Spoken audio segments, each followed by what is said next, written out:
VIP माने very important person. Hindi में मतलब होता है अति विशिष्ट व्यक्ति। लेकिन ये वीआईपी हैं कौन? कोई महत्वपूर्ण पद वाला या उस महत्वपूर्ण पद का परिवार भी, उसका ड्राइवर भी, उनके रिश्तेदार भी। और कौन कौन से पद वाला शख्स वीआईपी है? तो भाई साहब, बात ऐसी है कि हर वो व्यक्ति वीआईपी है जो खुद को वीआईपी मान रहा है। मतलब किसी फुटे पर यह चीज नाप कर लोग खुद को वीआईपी नहीं मानते, बल्कि यह अनायास या यूं ही हो जाता है। आप किसी राजनीतिक दल से जुड़े भर हैं तो भी आप खुद को वीआईपी मान सकते हैं। मानने में क्या ही जाता है। हम आप पत्रकार हैं तो इस भ्रम के इर्द गिर्द हम में से भी कई लोग रहते हैं। कोई पुलिस की वर्दी में है तो वह भी इसी धुरी पर खुद को टिका सकता है। मतलब वीआईपी एक ऐसी कैटेगरी है जिसमें दिन रात एडमिशन हो रहे हैं। कोई डीएम साहब से 2 घड़ी बात कर ले तो वो भी तुरंत वीआईपी वाला चोगा पहन सकता है। कोई गाड़ी में वीआईपी लिखकर इसे शगल में शामिल कर रहा है तो कोई अपनी नौकरी का परिचय नेम प्लेट, नंबर प्लेट या फिर गाड़ी के शीशे पर लिखवा दे रहा है क्योंकि उसे बताना है कि वो वीआईपी है।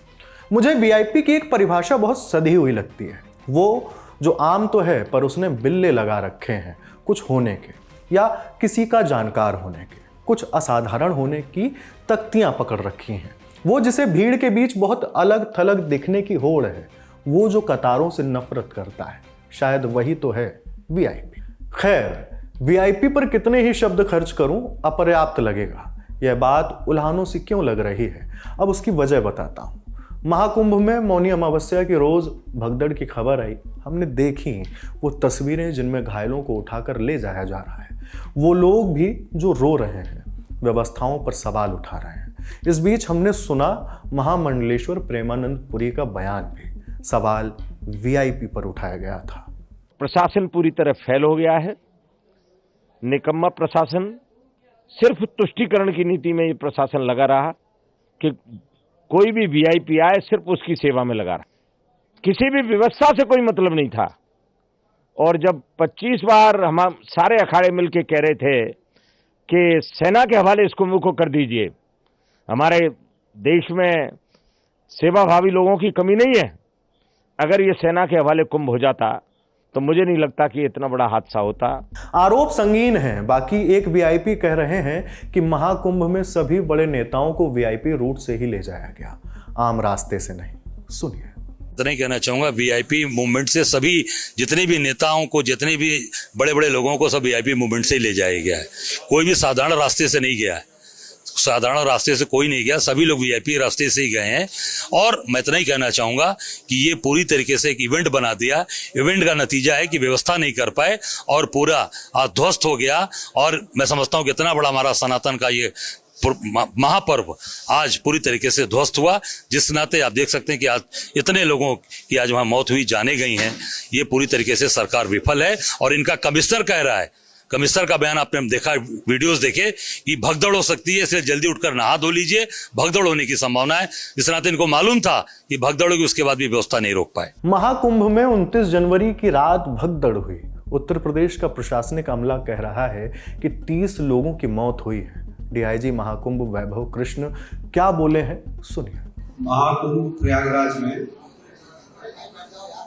मौनी अमावस्या का मुख्य स्नान पर्व था 29 जनवरी 2025 को। इसमें ब्रह्म मुहूर्त से पूर्व प्रातः 1 बजे से 2 बजे के मध्य बेला क्षेत्र में अखाड़ा मार्ग पर भारी भीड़ का दबाव बना और इस भीड़ के दबाव के कारण दूसरी ओर के बैरिकेड्स टूट गए और भीड़ के लोग बैरिकेड्स बांधकर दूसरी तरफ ब्रह्म मुहूर्त के स्नान का इंतजार कर रहे श्रद्धालुओं को कुचलना शुरू कर दिया।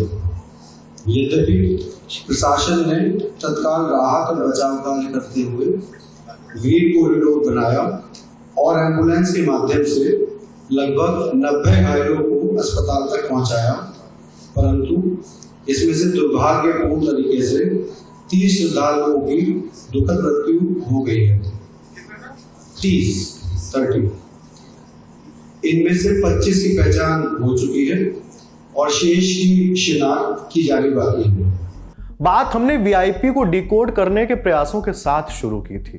जब मैं आखिर में ये जानकारियां रख रहा हूं तो आ चुका है उत्तर प्रदेश के मुख्यमंत्री योगी आदित्यनाथ को वो बयान जिनमें उनका गला रूंधा हुआ है, वह रो पड़े हैं। घटना दुखद है, मर्माहत करने वाला है।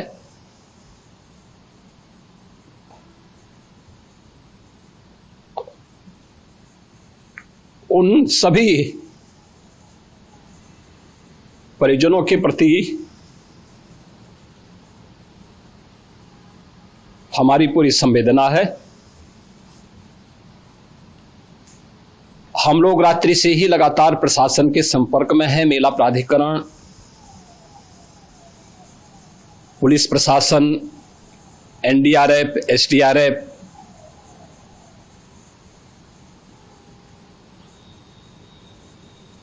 और भी अन्य जितने भी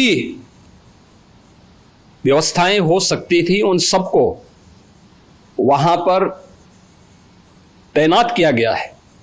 कई आरोपों के बीच बहुत कुछ बिखरा हुआ है। बहुत सारा सामान जो आस्था से लबालब लोग लेकर महाकुंभ पहुंचे, बहुत सारी टीस जो मृतकों के परिवार वाले महसूस कर रहे हैं, बहुत सारे ख्वाब और वो कहानियां भी, और कुछ इल्जाम भी कि प्रशासन और शासन के क्या यही इंतजाम थे।